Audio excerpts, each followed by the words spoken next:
Assalamualaikum warahmatullahi wabarakatuh. Perkenalkan, nama saya Sauma Fitra Khairani dengan NIM 2006114047, mahasiswi Universitas Riau jurusan Teknologi Pertanian, Prodi Teknologi Hasil Pertanian. Nah, pada video ini saya akan menjelaskan mengenai 7 alat pengendalian mutu atau 7 tools. Nah, dari judulnya 7 alat pengendalian mutu, berarti ada 7 alat. Tapi pada video ini saya tidak akan menjelaskan ketujuhnya, saya hanya akan menjelaskan salah satunya saja. Oke. Ini dia yang akan saya jelaskan, diagram scatter. Ini merupakan contoh dari diagram scatter. Nah, diagram scatter ini merupakan salah satu dari 7 alat pengendalian mutu. Nah, apa sih diagram scatter itu? Scatter diagram atau diagram tebar merupakan salah satu alat dari Quality Control 7 Tools atau 7 alat pengendalian kualitas.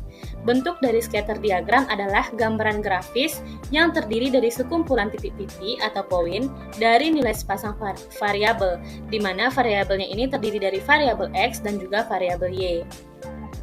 Scatter diagram sering disebut juga dengan scatter chart, scatter plot, scattergram, atau scatter graph. Sedangkan dalam bahasa Indonesia, diagram scatter ini sering disebut dengan diagram tebar atau diagram pencar.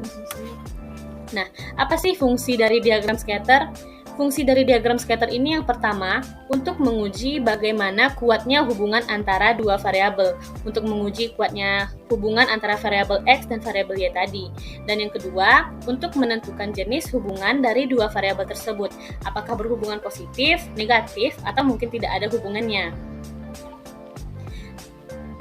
Jika kedua variabel tersebut berhubungan positif, dapat dilihat dari data atau titik-titiknya tadi itu dia akan naik atau meningkat. Sedangkan jika berhubungan negatif, itu data atau titik-titiknya akan menurun.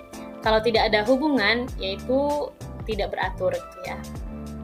Oke, selanjutnya, akhir dari pengolahan data itu kita harus menarik kesimpulan. Nah, kesimpulan yang dapat ditarik dari diagram scatter ini yaitu yang pertama, jika nilai regresi atau R kuadrat mendekati 0, artinya kedua variabel X dan variabel Y, tidak saling berpengaruh atau tidak saling berhubungan. Nah, jika nilai regresi atau R kuadrat mendekati 1, artinya kedua variabel saling berpengaruh atau memiliki hubungan. Nah, pertanyaan selanjutnya nih, gimana sih cara untuk mengolah data menggunakan diagram scatter ini? Nah, selanjutnya saya akan menjelaskan mengenai langkah-langkah dalam membuat diagram scatter menggunakan Microsoft Excel. Oke, ini kita udah di Microsoft Excel. Nah, syarat pertama untuk membuat diagram scatter ini tentunya kita harus punya data ya. Data, ini saya sudah punya data jumlah produksi dan cacat produk keripik sukun. Ini datanya saya dapat dari jurnal dengan judul Pengendalian Mutu pada Produksi Keripik Sukun. Nah, jadi data kita itu harus mempunyai variabel X dan juga variabel Y. Di sini data saya yang akan menjadi variabel X-nya adalah jumlah produksi, ini sebagai variabel X, dan jumlah cacat produk sebagai variabel Y. Nah, gimana cara membuat diagram scatternya? Langkah pertama, kita harus memblok dulu data yang akan menjadi variabel X dan variabel Y-nya. Kemudian, kita klik Insert, kemudian pilih Scatter. Yang ini. Nah, klik yang plot ini. Oke. Kemudian sudah dapat.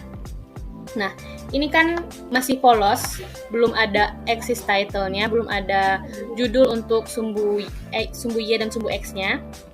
Selanjutnya kita akan memberi judul. Caranya itu di sini ada chart layouts. Kita klik yang ini dulu. Nah, kita pilih yang ini. Pilih yang ini. Nah, di sini sudah ada axis title untuk sumbu Y dan juga axis title untuk sumbu X, serta udah ada nilai Y dan R kuadrat. R kuadratnya itu adalah regresi. Oke, sekarang kita ubah dulu axis title-nya sesuai dengan data kita. Kita ubah ini untuk sumbu Y, jumlah cacat produk. Untuk sumbu X itu jumlah produksi. Nah, sudah.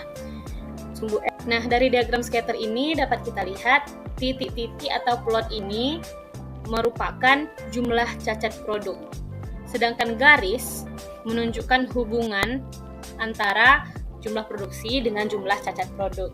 Sesuai yang sudah saya jelaskan tadi, kalau titik-titiknya ini menunjukkan meningkat, itu artinya saling berhubungan positif. Sedangkan jika grafik atau titik-titiknya menurun, itu hubungannya negatif. Nah, hubungan positif ini maksudnya apa? Maksudnya antara jumlah produksi dan jumlah cacat produk ini saling berhubungan. Apabila jumlah produksi meningkat, jumlah cacat produk juga meningkat. Atau semakin meningkat jumlah produksi akan menyebabkan semakin meningkat pula jumlah cacat pada produk. Nah, apa sih kesimpulan dari diagram scatter yang udah kita dapatkan ini? Kesimpulannya yaitu jumlah produksi berpengaruh terhadap jumlah cacat produk, berpengaruh positif terhadap jumlah cacat produk. Dengan semakin meningkatnya jumlah produksi, juga semakin meningkatnya jumlah cacat produk.